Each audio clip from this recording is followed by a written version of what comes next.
Instagram ফেসবুকে মেয়েদের নামে যেসব ছেলেরা ফেক অ্যাকাউন্ট চালাচ্ছে তাদের জন্য একটা সুখবর আছে।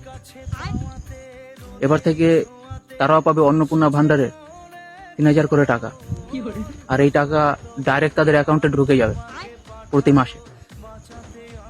আর এই আইন বাস্তবায়ন করেছে আমাদের বর্তমান সরকার। এই আইন চালু হয়েছিল আমাদের প্রধানমন্ত্রী নেহরুজির আমলে, কিন্তু তখনকার সিপিআইএম টিএমসি সরকার এটাকে বাস্তবায়ন করতে দেয়নি, এই আইন পাশ করতে দেয়নি। তখন পাশ ফেল চালু করা বন্ধ করে দিয়েছে, যার কারণে তারা এতদিন ধরে পরিশ্রম করে গেছে কিন্তু তারা কোনো ফল পায়নি।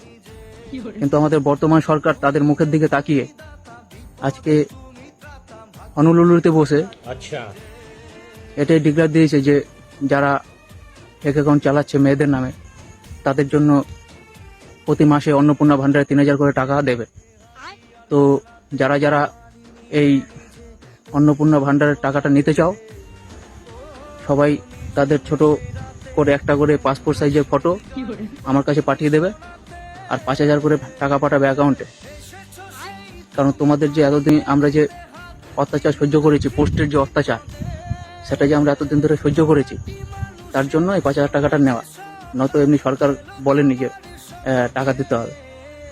ঠিক আছে, তো যারা যারা অ্যাপ্লাই করতে চাও সবাই সবার একটা করে ছোট পাসপোর্ট সাইজের ফটো দিয়ে দাও, আর একটা করে ডেথ সার্টিফিকেট, সবার মোটামুটি হয়ে যাবে, ব্যবস্থা হয়ে যাবে। এটা মোটামুটি 2065 সালের মধ্যেই এটা চালু করে দেবে সরকার বলেছে। ঠিক আছে, তো কেউ দেরি করো না, সবাই অতি দ্রুত সহকারে সবার ফটো, পাসপোর্ট সাইজের photo, date of birth, death certificate যা যা আছে সব আমার কাছে পাঠিয়ে দাও, আমি সবারটা ব্যবস্থা করে দেবো।